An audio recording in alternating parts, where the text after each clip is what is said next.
রাজশ্রী ভৌমিক, মিঠিঝোড়ার রায়ের শাশুড়ি। ইনি কি নচিকেতার গানের সেই রাজশ্রী?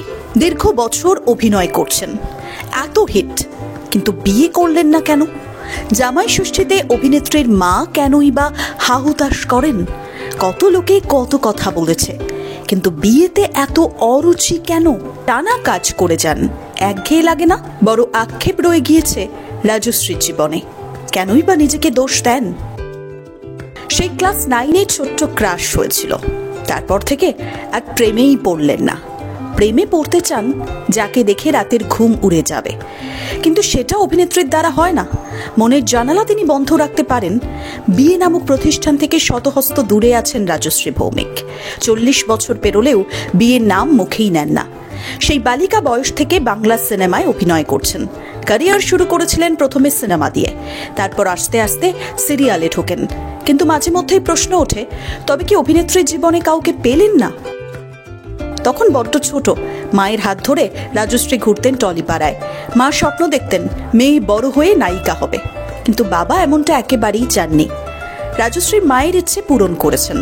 কাজের জন্য কাউকে নিজে থেকে কিছু বলতে পারেন না, যার কারণে কাজের পরিমাণ কম। যতটা সুযোগ এসেছে ততটা নিজে থেকেই এসেছে। স্টুডিও পাড়াকে ভীষণ ভালোবাসেন, আর বিয়ে নিয়ে তো তার একটা আক্ষেপ রয়েছে। বিয়ে করেননি কারণ সত্যি কাউকে তিনি খুঁজে পাননি। অভিনেত্রীর দাদা বিয়ে করেছেন, কিন্তু রাজশ্রীর মা মেয়ের বিয়ে না করার সিদ্ধান্তকে মেনে নিতে পারেন না। জামাই ষষ্ঠী আসলে হাউতাশ করেন। রাজশ্রী মনে করেন বিয়েটাই জীবনের একমাত্র কাজ নয়। নচিকেতার রাজশ্রী তোমার জন্য গান কতটা হিট জানেনই তো। সেই গানে রাজশ্রী আর এই রাজশ্রী কি এক? সাক্ষাৎকারে অভিনেত্রী বলেছিলেন, নচিতা, পৌলমী, নীলাঞ্জনা, শতাব্দী প্রচুর মেয়েকে নিয়ে লিখেছেন। আমি ফিল করি এই রাজশ্রী আমি কিনা তার শিওর না, তবে এই রাজশ্রীটা আমি হলে ভালো লাগবে।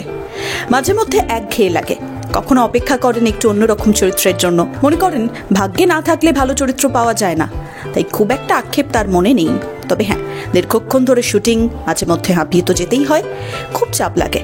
আর এই যে প্রায় 2.5 দশকের একটা ক্যারিয়ার, এখানে যতটা পাওয়ার ছিল ততটা পেয়েছেন কি? অভিনেত্রী মনে করেন না, তিনি পাননি। সেক্ষেত্রে তারই দোষ আছে।